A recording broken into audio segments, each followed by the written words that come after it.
Hariom friends ओडे online channel आपको स्वागत। आज भिडियो आसन जाना कि मेष राशि विषय में देखो आग को 44 दिन पर्यंत आपण भूली पारे ना। आगामी 44 दिन आपणकर जीवन पूर्ण भाव में बदल कर रखिदेव।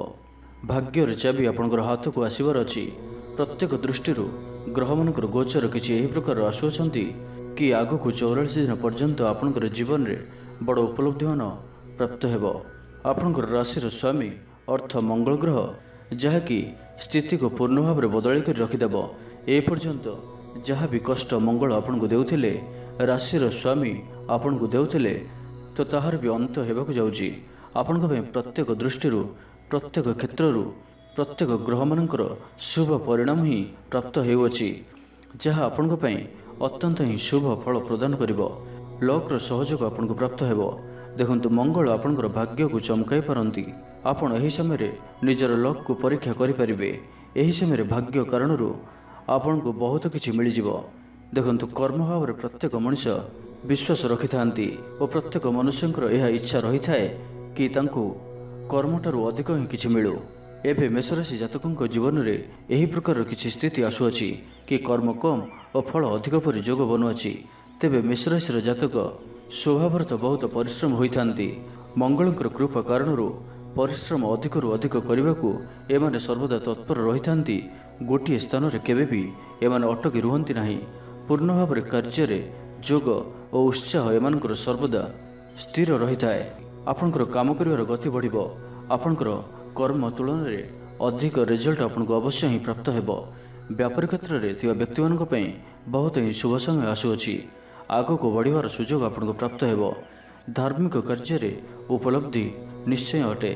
यही समय राजनीति इंटरेस्ट रखुनाहांती तो समय आपनको पई शुभ साब्यस्त हेबो। मंगलकर कृपा कारण डिफेन्स सर्विस रे ट्राई करंती तो भल चाकरी मिल पारे। मंगलकर कृपा कारण खेलकूद क्षेत्र में व्यक्ति मानक पई समय बहुत ही शुभ साब्यस्त हेबो। आपण एही समय रे खेलकूदर क्षेत्र में बहुत आगक जाई पारंती। नाम और धन रोजगार करिवार अनेक सुजोग आपनको प्राप्त हेबो। माता पितांकर नाम को बढ़ाई पारिबे। आपनकर आत्मसम्मान आपनकर स्वाभिमान जहाँकि आपन को बहुत ही उच्च स्तर को उच्च स्थान को प्राप्त कराइबो। आपन एही समय व्यापार रे आग को बढ़ी पारिबे। जे भी जातक भल चाकरीटीर अपेक्षा रहिछंती सेमानकर मध्य इच्छा पूर्ण होई पारे। एही समय विदेश यात्रार मध्य प्रबल जोग बनुअछि और एही यात्रा आपनक पई मन रखिबा भली साब्यस्त हेबो। विदेश संपत्ति धन रोजगार करिवार सुजोग किंबा विदेश रे आपनकर विवाहर मध्य जोग बनुअछि। जो मन भी विवाहर अपेक्षा रहिछंती सेमानक पई जन्मभूमि ठारू बहुत ही दूर रे कौनसी एक भल विवाह प्रस्ताव आसीपारे और आपनकर विवाह मध्य फिक्स होई पारे। एही 44 दिन मध्य रे आपनकर स्वप्न पूर्ण होई पारे। आपण एही समय मध्य रे आपनकर स्वभाव रे किछि सामान्य क्रोध रही पारे, तो आपण सामान्य क्रोधी प्रकृतिर रही पारंती। किंतु यह आपन को सेटा क्षतिकारी साब्यस्त हेब नाही। किंतु आपन को निजर स्वभाव पर अल्प नियंत्रण मध्य रखिबार आवश्यकता पड़िबो। कारण जेपरि आपण जानिछंती कि मंगल शक्ति और युद्धर कारक अटंती, अग्नि तत्व प्रधान अटंती। जेउ कारणरू स्वभाव रे क्रोध आसीपारे। भाई मानक सह किछि मतांतर कि मनांतर भली स्थिति उत्पन्न होई पारे। एथिपई आपण आपनकर भाई मानक सहित कि कोनोसी निजर व्यक्ति सहित कथा हेबा समय रे किछि सावधानता रहिबार अछि। निजर कथा कहबार शैली पर ध्यान रखिबार अछि, जहाँफल कि आपण कଳି झगड़ारू बंचिक रही पारिबे। बाकी कौनसी भी समस्या एपरि किछि रहू नाही जहाँकि आपनको एही समय भोगिबाकू पड़ी पारे। और सबठारु बड़ स्वप्न जो मारे भी निज पई घर निर्माण करने चाहूँगी, निज पई घरटी किणवाक चाहूँगी किंबा घरटी तैयारी करिवार आरंभ करने चाहूँगी, गृह अनुकूल करने चाहूँगी, कौन भी कंस्ट्रक्शन आरंभ करने को चाहूँगी, तो समय आपण अत्यंत ही शुभ आसुअछि। एही 44 दिन मध्य जदि आपण निज पई घरटीर आरंभ करुथांती तो आपणकर समस्त निर्णय सठिक रहिबो। आपनको प्रत्येक कार्य सफलता ही प्राप्त हेबो। विद्यार्थी मानक पई मध्य मंगलकर राशि परिवर्तन बहुत ही अनुकूल रहुअछि। आपण एही समय रे बहुत किछि शारीरिक समस्या भोग करिथिबे। किछि शारीरिक कष्ट किछि न किछि रोग रे आपण पीड़ित रहिथिबे। किंतु एबे मंगलकर राशि परिवर्तन आपन को गोटे स्वस्थ शरीर प्रदान करिवो। पढ़ापढ़ी रे आपण कनसेंट्रेट करि परिबे ओ आपनकर बड़ मानकर सहयोग मध्ये आपनकु प्राप्त हेबो। मित्र मानकर सहयोग मध्ये आपनकु प्राप्त हेउछि। किंतु आपण निजर वाणी उपर नियंत्रण निजर मित्र मानक सह मध्ये कथा हेबा समय रे निजर वाणी उपर नियंत्रण रखंतु।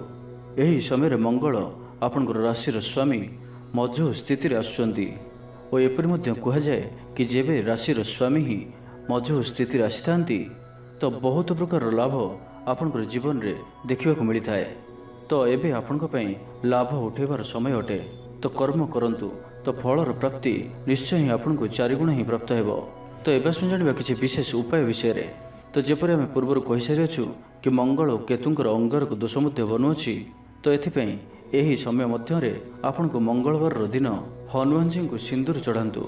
एही समय रे आपण जदि मूंगा रत्नर दान करंती तो बड़रू बड़ समस्या मानकर अंत होई पारे। आपन को एही समय मध्य रे निजर बड़ भाईंकर अनुसार बा निजर बड़ भाउजंकर अनुसार किछि न किछि कार्य करबा आपन को पई बहुत ही लाभ प्रदान करिवो, जहा कि आपन को जीवन रे बड़ उपलब्धि प्राप्त कराइबो। अर्थ जदि आपन कोनोसी भी बड़ कार्यर आरंभ करूचंती बा कोनोसी बड़ निर्णय नेउचंती तो बड़ भाई और भाउजंकर परामर्श नियंतु। यह आपन को पई अत्यंत ही लाभ प्रदान करिवो। एपरि करबा द्वारा आपनकर कार्य शीघ्रता सहित पूर्ण हेबो। ता सहित जदि आपण एही समय मध्य रे कोनोसी धर्मस्थान रे चाउल क्षीर गुड़ किंबा किछि धन दान करूचंती और ता सहित मंगलवार दिन एही विशेष उपाय को आपण करंती तो आपनकर समस्त कार्य शीघ्रता सहित पूर्ण हेबो। तो यह थिला मेष राशि व्यक्तिंक पई जहा कि आगामी 44 दिन पर्यंत आपनक पई शुभ समय आरंभ होइबाकू जाउची। तो जदि वीडियोटी भल लागि थाए तो कमेंट बॉक्स रे जय श्री राम अवश्य टाइप करंतु। वीडियोटी गोटे लाइक करंतु, अन्य मानक सह अधिक अधिक शेयर करंतु एवं हम चैनल को सब्सक्राइब करने सहित पाखर बेल आइकन को प्रेस करंतु, जहा फल आम जो वीडियो अपलोड करिवो ताहा आपण सर्वप्रथम पाई परिबे। धन्यवाद।